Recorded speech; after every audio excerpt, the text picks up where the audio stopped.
ধনীর কাছে গরিব, গরিবের কাছে ধনী, কালোর কাছে ফর্সা, ফর্সার কাছে কালো, লম্বার কাছে খাটো, খাটোর কাছে লম্বা, এমনকি ডিসির কাছে পিয়ন, এসপির কাছে চকিদার পর্যন্ত দাঁড়ায় নামাজ পড়ে। কি কথা! আইন চলতেছে কার? তুই যতই এসপি হওয়া বাড়ে, ভিতরে চকিদারও তাই, এসপিও তাই। পায়ের গোড়া সমান কর, দরকার ঠিক কিনা? এসপি পায়ের গোড়া হলো তেল তেলা, চকিদারের খড়খড়া। তারপরেও কাতারবদ্ধ হয়ে সমান করতে হবে, কারণ কোন মানুষের আইন চলে না, চলে আইন আল্লাহ। মসজিদ যেরকম আল্লাহর আইনে চলে, বাংলাদেশও সেরকম আল্লাহর আইনে চলা দরকার। এরকম কথা ঠিক কিনা? কিন্তু চলতেছে না, কারণ কি? হযরত ওমরের চোখ দিয়ে দর দর করে পানি পড়তেছে, মুখটা মুচকি মুচকি হাসতেছে। এক সময় হযরত ওমর বললেন, সাহাবী, তোমাদের পাঞ্জাবি খাটো, আমার পাঞ্জাবি লম্বা হয়েছে বলে আমার খুতবা শুনবা না? প্রত্যেকটা সাহাবী মাথা নিচু করে আছে, প্রত্যেকটা সাহাবী নিচু করে আছে। লোকমা দিছে একজন। লোকমা কি সবাই দেওয়া লাগে? একজন দিছে, আর সবাই মাথা নিচু করে বসে আছে। ওমর ফারুক বুঝতে পারলেন এই লোকমা দেওয়ার সাথে সবাই একমত। বাংলাদেশের মতন ৯৬টা দেশের নেতা দাঁড়ায় কাঁদতেছে, তার পক্ষে একটা লোক নেই। এমন সময় আব্দুল্লাহ ইবনে ওমর ৩০ পারা কোরআনের হাফেজ, ৬ লক্ষ হাদিসের হাফেজ, সুবহানাল্লাহ। নেতার বেটা কি শিক্ষায় শিক্ষিত? ৩০ পারা কোরআনের হাফেজ। যখন আল্লাহর কোরআন দিয়ে বাংলাদেশ চলবে, সমস্ত শিক্ষা আপনি শিখতে পারবেন, কিন্তু আল্লাহর কোরআনের শিক্ষা হবে বাধ্যতামূলক। ঠিক কিনা? মুসলমান দাবি করবে, আকডম বাকডম ঘোরাডম শিখবে, আর কোরআন শিখবে না। আগামীতে যখন বাংলাদেশ কোরআন দিয়ে চলবে, প্রত্যেকটা প্রাইমারিতে কোরআনের শিক্ষা বাধ্যতামূলক করা হবে। প্রাইমারির বাচ্চাকে ওযু করার শেখানো হবে, পেশাব করার শেখানো হবে, পায়খানা কিভাবে করার শেখানো হবে, পাক না পাক শেখানো হবে। দলের কথা ঠিক কিনা? এখনকার গুলো কি শিখতেছে? সব কটা বান্দর খাড়া হয় পেশাব করে, কে দাঁড়ায় পেশাব করিস, কে বস। কোন ক্লাসে পড়িস? ক্লাস 2 পড়িস। চাচা, কেমনে পেশাব করা লাগে তোর স্যার শিখায়নি? তখন মুসকে মুসকে হাসার কয়, প্রাইমারি পেশাবখানা যায় দেখি আমার স্যারই খাড়া হয় পেশাব করে। আপনারা বলেন এটা মুসলমানি শিক্ষা? আকডম বাকডম ঘোরাডম সাজে, ঢাক ঢোলক ঝাঁঝর বাজে, বাজতে বাজতে চললো ঢুলি, ঢুলি গেল কমলা ফুলি, কমলা ফুলি টিয়াটা, সূর্য মামার বিয়াটা। সত্যি করে বলেন যে এতক্ষণ যে আমি কবিতা বললাম, এর মধ্যে একটা কথা সত্যি আছে? আরে টিয়ে নাই ভরা দিয়ে না গেল বোয়াল মাছে, তাই না দেখে ভদর নাচে। আপনার মাসুম বাচ্চাকে আপনি এরকম মিথ্যা শিক্ষা দিবেন, আর সেই ছেলে বড় হলে মাকে ভালোবাসবে, বাবাকে ভালোবাসবেন। আল্লাহ রাসূল বলেছেন, খায়রুকুম মান তাআল্লামাল কুরআনা ওয়া আল্লামা। ওই ব্যক্তি সবচাইতে দামি সম্মানী ব্যক্তি হবে যে ব্যক্তি আল্লাহর কোরআন শিখেছে এবং অপরকে কোরআনের শিক্ষা দেয়। খালি বছর অন্তর হাসানপুরে কোরআনের মাহফিল করলে হবে না তো। এই কোরআনের মাহফিলের সঙ্গে সঙ্গে সবাইকে শপথ নিতে হবে, আগামী রমজান মাসে প্রত্যেকটা মুসলমান কোরআন শিক্ষা গ্রহণ করবে। জনগণটা ঠিক কিনা?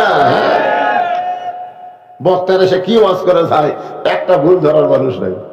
কোরআনের কথা কয় না, হাদিসের কথা কয় না, বাপ দাদার কাহিনী কয়। আরে এ দেখ, বাবা এখন ধরা খাচ্ছে, আল্লাহর ধন নবীরে দিয়া, আল্লাহ আছে গায়েব হইয়া, নবীরে ধন খাজা নিয়া শুয়ে আছে আজমিরে, কেউ ফিরে না খালি হাতে, খাজারে তোর দরবারেতে। এর নাম হলো তাহিরি। দরকার নাম কি? গতকাল পুলিশ আইছে, তাহিরি মাহফিল ছেড়ে মারছে দূর। কে রে, তোর বাবা কুটি গেল রে তাহিরি? দৌড়াস কে রে? এতদিন আমরা দৌড়াইছি, এখন তাহিরি দৌড়াই। এই সময় কোনো বক্তাই দৌড়াচ্ছে না, বরং পুলিশকে ডাকায়।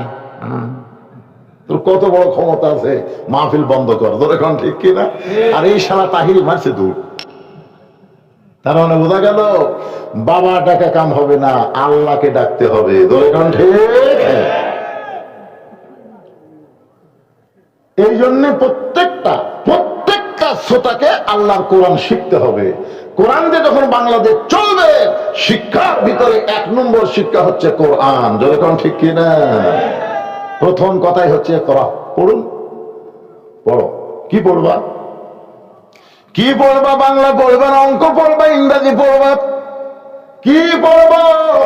আল্লাহ বললেন বিইসমি রাব্বিকাল্লাযী খলাক, যে আল্লাহ তোমাকে সৃষ্টি করেছেন সে আল্লাহর নামে পড়ো। যে পড়ার মধ্যে আল্লাহ নাই, এই পড়া মুসলমান জীবনের শুরু পড়া করতে পারে না। অন্তত জীবনের শুরুটা হবে যে পড়ার মধ্যে আমার আল্লাহ পাওয়া যায়। ঠিক কেনা বলেন? তাহলে হযরত উমরের ছেলে 30 পারা কোরআনের হাফেজ, 6 লক্ষ হাদিসের হাফেজ। আর আমাদের হাসিনার বেটা কয় পারার হাফেজ? 5,500। এখন কি 5,500? উনি বলে আবার উপদেষ্টা ছিল। রে বিয়ে করছে খ্রিস্টানকে। শেখ হাসিনা সংসদে বলল খ্রিস্টান হচ্ছে আহলে কিতাব। এই সংসদ গুলা যারা নষ্ট করছে, সারা মমতাজ গেছে সংসদে, উনি বলে আমার সিয়াসাতটা জানে। আগামীতে কোন দুর্নীতিবাজ, কোন লুটেরা, কোন বেনামাজি সংসদে যেন যাবার না পারে, এই চেষ্টা মুসলমানদের করা লাগবে। জনগণ ঠিক কিনা? মুসলমানের চেহারাই নেই, ওরা সংসদে কি করবে? আজকে মমতাজ ধরা খাচ্ছে, আলহামদুলিল্লাহ। গত বছর মমতাজ যখন ফেল করছিল ভোট, তখন আমি 2 রাকাত নামাজ পড়ছিলাম খুশি হয়ে। দেখ মমতাজ ফেল করছে বলে, এই বছর আজকে আবার ধরা খাচ্ছে, আজকেও 2 রাকাত করছি। এই শালি 3টা কেস আমার বিরুদ্ধে করছে, 3টা। ওই কমপক্ষে 10 থেকে 15 লাখ টাকা আমার নামে দিছে এই মমতাজ।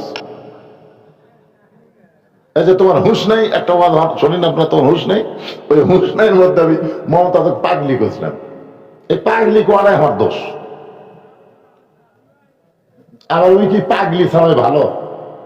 আমি কি জন্য পাগলি করছিলাম সেটা ওই ওয়াজের মধ্যে আছে। আগে করো এমন আখেরের কাজ, ধ্যান যোগে হয় দিলের নামাজ, ও তোমার পাঞ্জে গানা নামাজ পড়া লাগবে না। যেই পাঞ্জে গানা নামাজের জন্য আমাদের নবীকে আল্লাহ তাআলা আরশে নিয়ে গেলেন, আরশ থেকে 5 ওয়াক্ত নামাজ নবীকে দিলেন।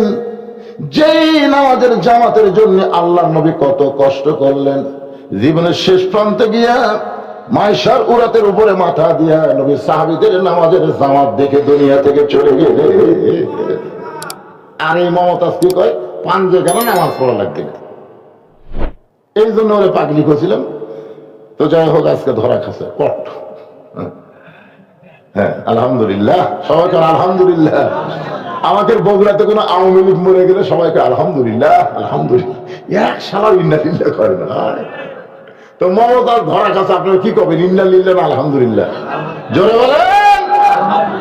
এটা তোমরা হেডলাইন করে দিবে।